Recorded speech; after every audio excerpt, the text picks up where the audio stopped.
আসসালামু আলাইকুম। অবশেষে জানা গেল মোস্তাফিজকে কখন নিলামে উঠাবে। দেখেন, প্রথমত আপনি চেন্নাই সুপার কিংসের MS ধোনির কথা একটা জাস্ট বলে দিতে যে ভাই তিনি তাদের আগের প্লেয়ার গুলোকে রিটেন করতেছে। দেখেন, ডেভন কনওয়ে কে রিটেন করছে, আপনার এছাড়া যিনি ওপেনার ব্যাটসম্যান নিউজিল্যান্ডের তাকেও রিটেন করছে, রবিচন্দ্রন অশ্বিন তাকেও রিটার্ন করছে, এবং মোস্তাফিজকে কখন রিটার্ন করবে দেখেন আজকে যেহেতু নিলামের প্রথম সিজন শেষ হয়ে গেছে, নিলামের পরের দিন 181 নাম্বার মোস্তাফিজুর রহমানের নামটি চলে রয়েছে। যখন কিনা মোস্তাফিজকে উঠাবে মোস্তাফিজুর রহমান ফ্রম বাংলাদেশ, কেউ কি বিটিং করবেন কিনা, তখন 2 কোটি টাকা থেকে শুরু হবে মোস্তাফিজের সেই নিলাম। এবং মোস্তাফিজকে যত কোটি টাকা হোক না কেন, 2 কোটি 3 কোটি 4 কোটি হোক না কেন, RTM কার্ড ইউজ করে MS ধোনি জাস্ট ক্লিয়ার করে দেবে। MS ধোনি জাস্ট আগের টিমটাকে পুরো রিনিউ করতে রবীন্দ্র রয়েছে, রবীন্দ্র যিনি কিনা নিউজিল্যান্ডের হয়ে ওপেনিং ব্যাটিং করে, তিনি তাকে গত বছর চেন্নাইয়ের হয়ে খেলেছিলেন, কিন্তু এবার আবার খেলবেন।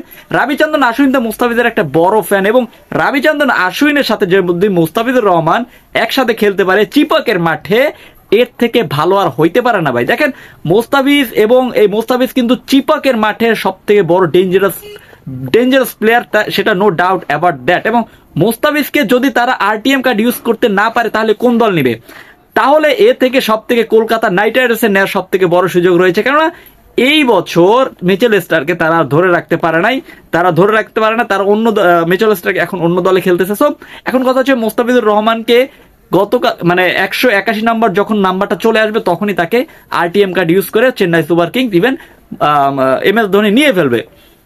এবং সব থেকে মজার বিষয় হচ্ছে তার কত টাকা মূল্য হতে পারে, এটা হচ্ছে আমাদের দেখার বিষয় এবং বাংলাদেশের দেখার বিষয় কত কোটি টাকা হতে পারে। প্লিজ আপনার কাছে আমার একটা কমেন্ট থাকবে, সেটা হচ্ছে মোস্তাফিজের মূল্য কত কোটি টাকা হতে পারে, প্লিজ কমেন্ট করে জানাই দেন। আমি পার্সোনালি ভাই 6 কোটি টাকা হইলেও আমি অনেক খুশি, যেখানে নূর আহমেদ আফগানিস্তানের প্লেয়ার তিনি 10 কোটি টাকা পায়, আপনার মিচেল স্টার্ক 11.5 কোটি টাকা পায়। তারা যদি এত বড় বড় অ্যামাউন্ট পেতে পারে তাহলে মোস্তাফিজের কেন নয়? প্লিজ কমেন্ট করে জানাই দেন কত কোটি টাকা হতে পারে। ধন্যবাদ।